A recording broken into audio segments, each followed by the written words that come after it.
Hey, one more thing.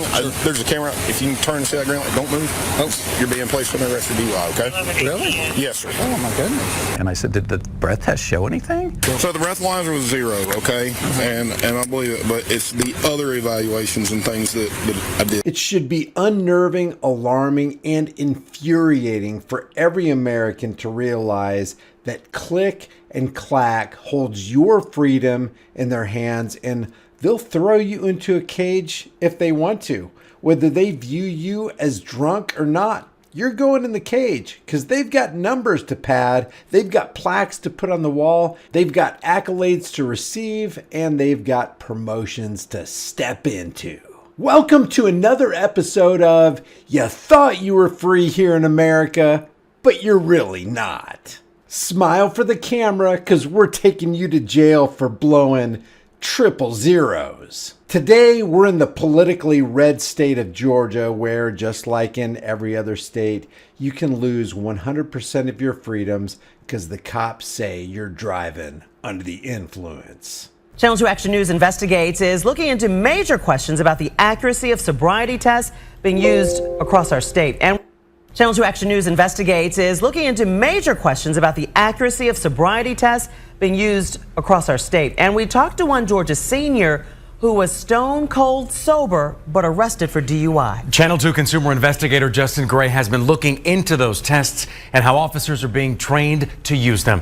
He's live now. And Justin, how accurate is this training at identifying people who are under the influence? Right off the bat, this isn't even the right question. How accurate is the training? No. How competent are the law enforcement officers? How knowledgeable are they about, let's say, the Bill of Rights? How willing are they to protect those rights no matter what? What kind of moral fiber are they made out of? Do they themselves have criminal records? Have they ever lied on reports? How many complaints have been launched against them? Those are the real questions we need to be asking about these badged law enforcers. Let's face it, the test can only be as reliable as the man administering the test. George, think about the flip of a coin. Heads or tails, the most recent major studies into marijuana and field sobriety tests finds that the officers in those cases judge the sober drivers as under the influence about half the time. No better than the flip of a coin. It's a big deep breath and then blow. This was it. When Lenny Daniel thought this roadside police stop on his way home from a Kennesaw gig with his band would finally be over. I thought once I blew into the breath test, I felt like I'd be home within 30 minutes. Why would you think that? Have you never seen a YouTube video or the tens of thousands of YouTube videos where cops will take you in whether you're sober or not? We as Americans have got to stop hanging out on the beach with our heads in the sand. That was not the case. Instead, seconds later, it was this. All right, hey, one more thing. There's a camera. If you can turn and see that green light, don't move. Oh, you're being placed under arrest for DUI, okay? Really? Yes, sir. Oh, my goodness. And I said, did the breath test show anything? So the breathalyzer was 0, okay? And I believe it, but it's the other evaluations and things that I did. How is this a surprise to anybody? It's that old reliable cop logic.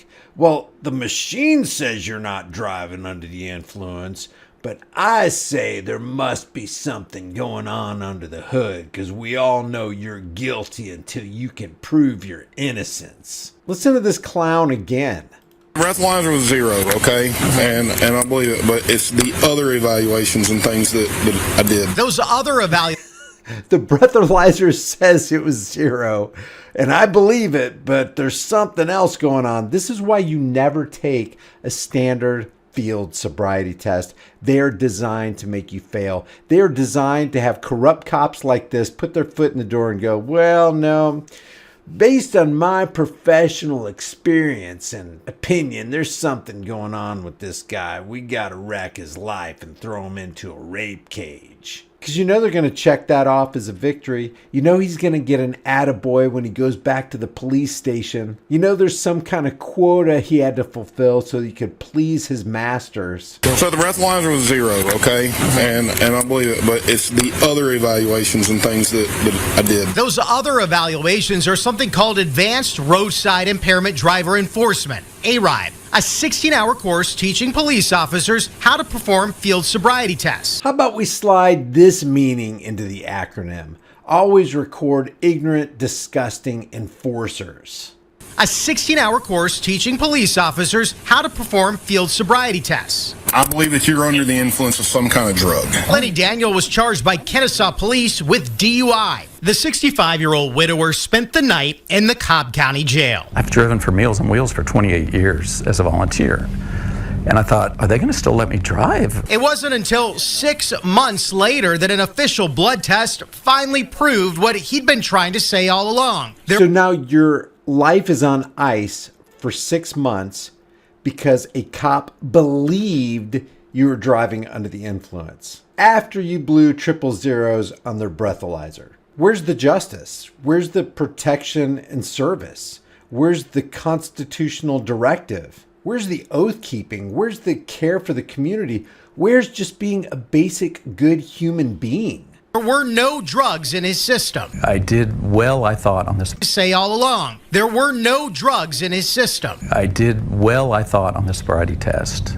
He did not think I did well. That word, think, is important because as much as the training materials we reviewed present this as, quote, scientifically validated, critics say it's not. We're using supposedly scientific evidence that has very high false positive rates. But these officers don't know that. They have no clue. For more than a decade, Joshua Ott was a Roswell police officer. You really believe that officers have no clue?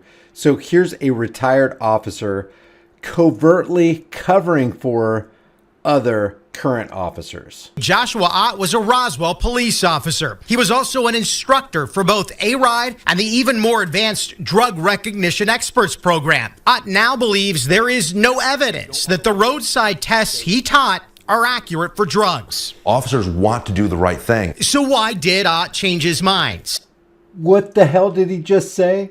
Officers want to do the right thing. Once a liar, always a liar. If officers really wanted to do the right thing, then they would continually exercise that discretion we always hear so much about. They'd refuse to be road pirates, and they would be arresting their fellow cops when they saw them breaking their oath in public. But let's watch him lie again proficiently and with a straight face.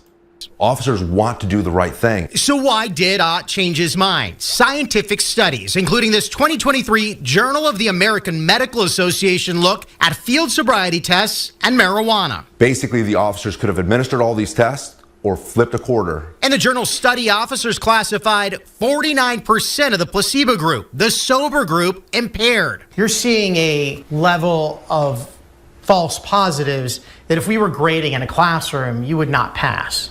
Exactly, and that's the problem. With Lenny Daniel. Can we talk about the elephant in the room? Maybe it's not the test itself. Maybe it's the administrator of the test. So if this was a classroom situation, we were talking about an unjust, corrupt teacher who's giving people Fs because they feel like it, because they don't believe little Johnny or Susie deserves an A. And keeping with the classroom analogy, maybe there are certain pets in the class who are giving the law enforcement teacher an apple so that they could look the other way when they committed any kind of crime or jeopardized anybody's life on the roadway. Daniel stopped. The officers followed their training. We looked at the A-RIDE training manual. It teaches officers, quote, research has demonstrated officers are more likely to err on behalf of the defendant. And that's what you're trained. And that's just flat out wrong. The data proves 100% that that's wrong. What I always ask the jury is, have you ever made a mistake at work? And everyone raises their hand. Kim Keeley-Fry used to prosecute DUI cases. Now she defends against them. She says she asked police officers on the witness stand that same question. It's always no. I have never made a mistake arresting someone. So according to this former prosecutor and now defense attorney, when she asked jurors, hey, have you ever made a mistake on your job? Almost every one of them says, yeah, man, I've made so many mistakes on my job.